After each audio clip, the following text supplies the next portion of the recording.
Congress party ప్రజాపాలన అని చెప్పి ఇందిరమ్మ ఇల్లులు ఇస్తాం అని చెప్పి ఈరోజు మొత్తం కూలగొడుతుంది మూసీ దగ్గర. అంటే గరీబీ హటావో అని ఇందిరాగాంధీ కూడా నినాదం ఇచ్చింది. 50 ఏళ్ళైనా గరీబీ హటావో జరగలేదు. రేవంత్ రెడ్డి ప్రజాపాలన కూడా అటువంటిదే.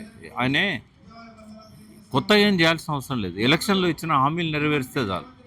పోనీ అన్ని నెరవేర్చడానికి నీ దగ్గర డబ్బులు లేవంటున్నావు కదా, ఆ 6 గ్యారెంటీలలో ఉన్న 13 హామీలు నెరవేర్చు. అది కూడా చేయకపోతే నిన్ను ఎట్లా నమ్ముతారు ప్రజలు? ఈ కూలగొట్టడం అనేది సరైనది కాదు.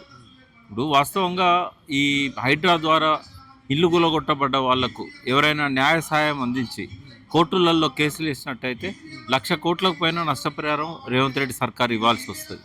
ఎందుకంటే అవన్నీ వెనకట పర్మిషన్ తీసుకొని కట్టుకున్నాయి. అప్పుడు సుప్రీంకోర్టు గైడ్లైన్స్ లేకుండే, జడ్జిమెంట్ లేకుండే.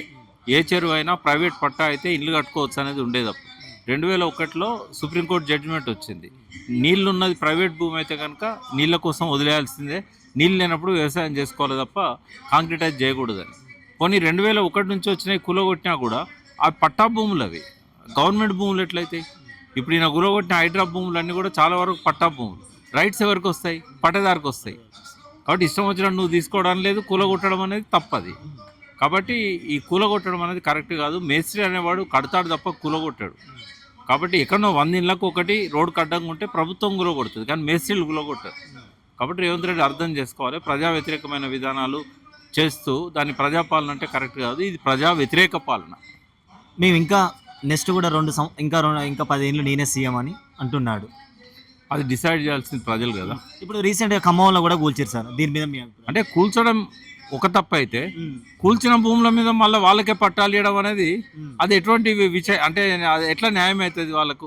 ఇప్పుడు పట్టాలు వాళ్ళే, అవి భూదాన్ ద్వారా వాళ్ళకు వచ్చినాయి. వాళ్ళ పట్టాలను కూలగొట్టారు. మరి మళ్ళీ అందులోనే పట్టాలు ఇచ్చారు కదా, కనీసం సగం మందికి ఇచ్చారు. మరి వాళ్ళ క్షమాపణ చెప్పండి, నాకు కంపెన్సేషన్ ఇవ్వండి. మీరు 40 డోజర్లను పెట్టి కూలగొట్టారు కదా. ఇప్పుడు మన సొంత ఇంటి మీదకి వచ్చి కూలగొడితే మనం నష్టపరిహారం అడుగుతామా అడగమా? ఒక ప్రభుత్వం అట్లా చేయొచ్చా? అది ఈయన అక్కడున్న రెవెన్యూ మినిస్టర్ కానీ అక్కడున్న మంత్రులు కానీ అది చేసిన తప్పు పని. అది రేవంత్ రెడ్డి కూడా ఏంటంటే వాళ్ళకి సహకరించిండు. కలెక్టర్ వాళ్ళు చెప్పినట్టు విన్నాడు. ఇవాళ మళ్ళీ భూదాన్ భూమి అని చెప్పి తెలిసినాక, ప్రజలలో వ్యతిరేకత వస్తున్నదని తెలిసినాక మళ్ళీ వాళ్ళకు కొంత పట్టాలు ఇచ్చారు.